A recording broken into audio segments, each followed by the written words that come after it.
My name is Susanne Medas, and my maiden name was Bernstein. And I was born in Berlin in 1923, so I'm actually 90 years old now.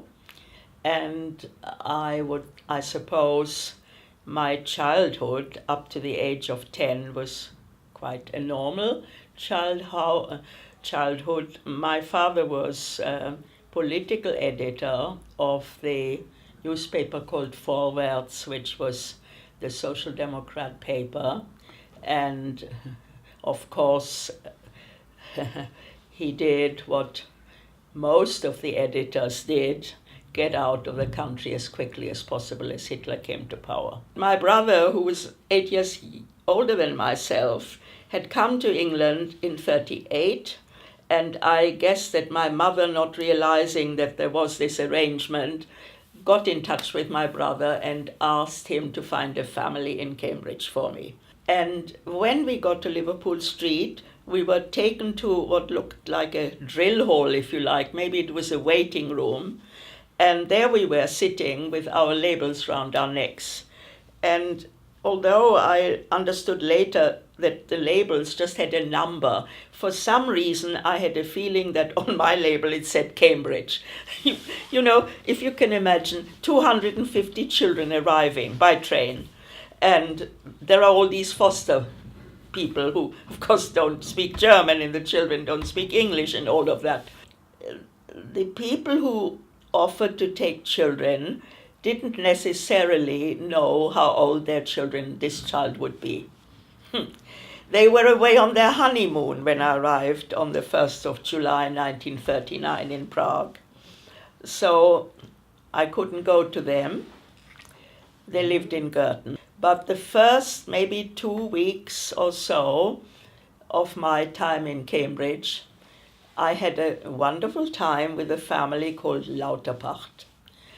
And this was an international lawyer married to a Palestinian lady, very cultured woman who spoke German. And there was a son of theirs who didn't particularly enjoy my arriving in the household.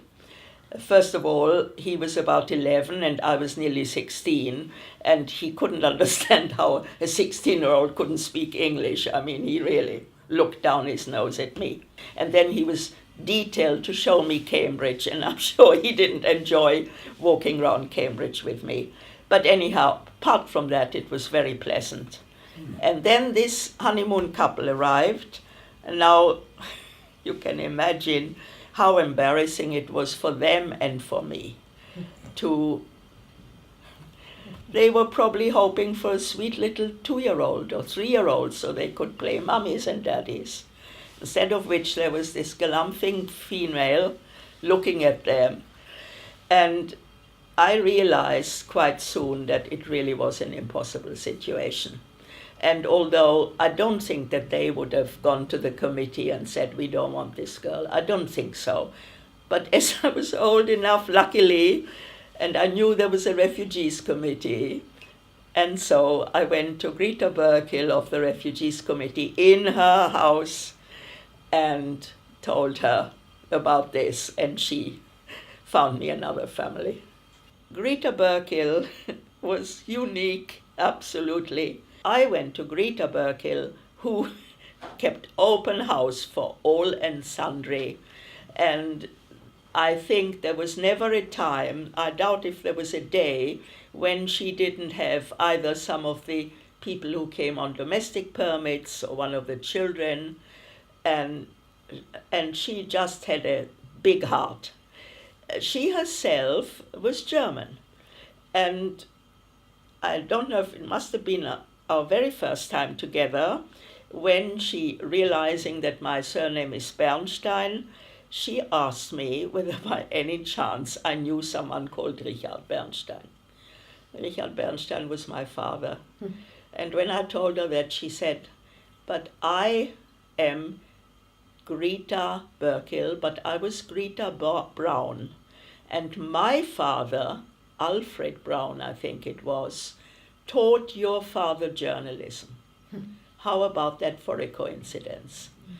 And after that, she really couldn't do enough for me.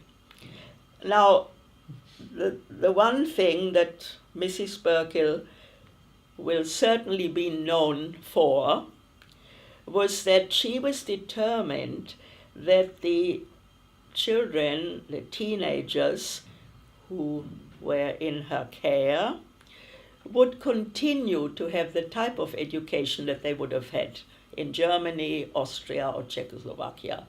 And she had access to both the purse and the lease. Her husband was a Don at Peterhouse mathematician, and she offered all these children whether they would like to go to the purse or the lease. And I'm happy to say that 99% of these children did do exactly that, but not Susanne Bernstein, because Susanne Bernstein was afraid that as she knew no English, she would be put in with the 14-year-olds, as would have been the custom in Czechoslovakia, maybe in Germany too. It's not the custom in this country. They just get extra help, don't they? And I said, oh, I don't want to go to school. I want to earn my living, please.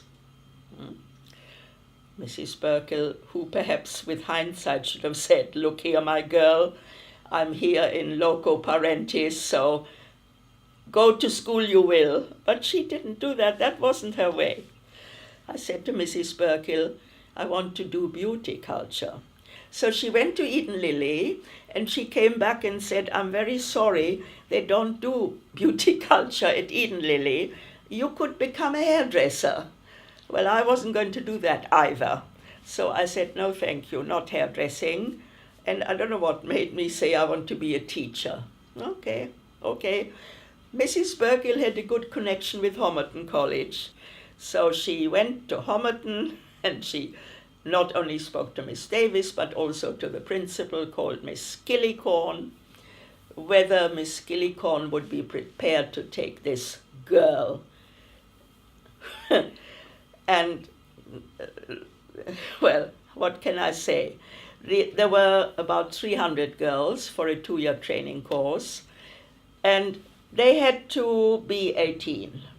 They had to know English, of course, and they had to have the then school certificate. And I was 16 and a half, I knew hardly any English, and I certainly hadn't got a school certificate.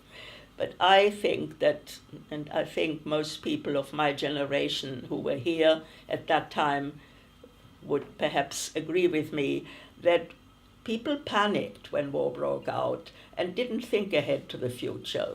Thought in 6 months we'll all be dead, you know. After all, they had witnessed the occupation of all the countries in Central Europe. And so Miss Skillicorn agreed to take me. So I had 2 terms, as it were, and by this time I knew English, and I liked it, and I was enjoying life in Cambridge.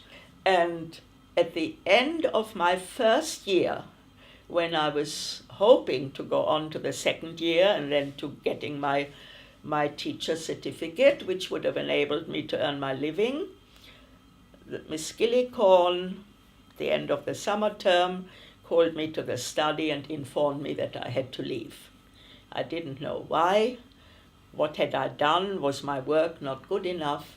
And she then had to confess that I did not exist on any lists. She could not let me stay on and take the final exam. And so unfortunately, I wasn't qualified. This couple, they were called Mr. and Mrs. Boyle. They had no children of their own. They'd adopted a couple, boy and girl, and sent them to Canada, as a lot of people did. But I stayed on with them. And one of my memories of living in that house was that it was sort of traditional. I don't know if it was semi-detached probably, and 3 bedrooms upstairs kind of house. And the children were old enough to make the early morning cup of tea for their parents. And now they were asked to make a cup of tea for me as well. They made this cup of tea with milk in it, which I couldn't bear nobody drinks tea with milk where I come from. And and I didn't, even though I wasn't really shy, but somehow I didn't know how to tell these people, I don't want this tea with milk. So what did I do? I listened until the children were back in their room and until the parents, presumably, enjoying their cup of tea in bed. And then I crept along the passage and poured this tea down the loo. And I must have done that quite often. But they didn't say anything, I didn't say anything, and I wish they were still around because I bet they knew perfectly well and they didn't know how to handle that situation either. But I did go back to see Mrs. Burkill, and that was many years later when she and Charles, her husband, they were pensioners and they were living in this sort of care home for people from Peterhouse. And that was the time when Greta Burkill, remembering all these people whom she had helped to have a proper education, who had become scientists and doctors and professors, and she reeled off all their names, you see. And I sort of stopped her in the middle and said, well, I'm the black sheep here, you didn't succeed with me. And that was the last time I saw them both. That was nice to see them again. Imperial Museum near Elephant and Castle. I went there some years ago, and they have these phones. Have you been there? And you can listen to things. And I picked up one of these phones. I don't know what made me do it. And there was Greta Burkill's voice. And she was talking about, what she had done in Cambridge. That was so lovely. I asked them if I could have a copy, but they didn't give me one. But if you can get one for me, please try.